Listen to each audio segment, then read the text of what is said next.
نبی اکرم نور مجسم شفیع معظم امام الانبیاء صلی اللہ تعالی علیہ وآلہ وسلم کی بارگاہ رسالت مآب حضور سرور کونین میں ایک ایسے شخص کا تذکرہ کیا گیا۔ عرض کی یا رسول اللہ، ایک ایسا شخص ہے کہ جو صبح اٹھنے میں تاخیر کرتا ہے، دیر سے اٹھتا ہے، حتیٰ کہ سورج طلوع ہو جاتا ہے اور وہ سویا رہتا ہے۔ آقا فرماتے ہیں میرے غلاموں، میرے صحابہ، کیا وہ شخص نماز فجر ادا کرتا ہے؟ تو صحابہ نے عرض کی یا رسول اللہ صلی اللہ علیہ وسلم، ہم نے تو اس کو نماز فجر ادا کرتے کبھی نہیں دیکھا، اور وہ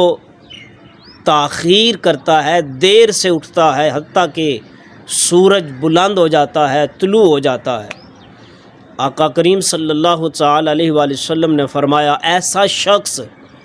جو اپنی صبح کا آغاز نماز فجر سے نہیں کرتا، ایسا شخص جو اپنی صبح کا آغاز اللہ کے ذکر، تسبیح و تحلیل سے نہیں کرتا، محروم رہتا ہے اور کافی دیر سویا رہتا ہے حتیٰ کہ سورج طلوع ہو جاتا ہے، آقا فرماتے ہیں اس نے شیطان کو تو راضی کیا ہے مگر اپنے رحمان کو اس نے ناراض کر دیا۔ اور اتنا تاخیر سے اٹھنا، دیر سے اٹھنا، حتیٰ کہ نماز فجر کا وقت گزر جانا، آقا فرماتے ہیں اس ایسے شخص کے کان کے اندر جانتے ہو شیطان کیسا معاملہ پیش کرتا ہے؟ صحابہ نے عرض کی یا رسول اللہ، آپ ہماری رہنمائی فرما دیجیے۔ آقا فرماتے ہیں تو پھر سنو، ایسا شخص جو نماز فجر نہیں پڑھتا، دیر تک سویا رہنے والا، ایسے شخص کے کان کے اندر شیطان لعین مردود پیشاب کرتا ہے، اور اس کے پیشاب کا، شیطان کا اس کے کان کے اندر کرنا، اور وہ اس کے حلق تک پہنچتا ہے۔ تو سامنے محترم، نماز فجر ادا نہ کرنے والا، اس کے کان کے اندر شیطان کا پیشاب کرنا، آپ جانتے ہیں کہ وہ شخص اللہ کی رحمت سے مایوس ہوگا قیامت کے دن، جس نے شیطان کو راضی کیا اور اپنے رحمان کو ناراض کر دیا۔ اور ایسا شخص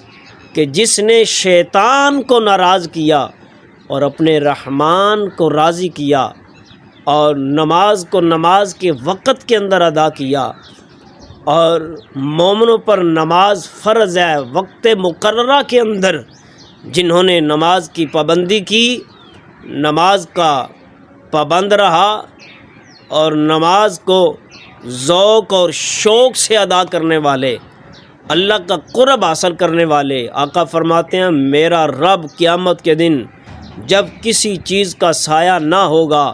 نفس و نفسی کا عالم ہوگا، حساب و کتاب کا دن ہوگا، اور اللہ اس دن غصے کے عالم کے اندر ہوگا،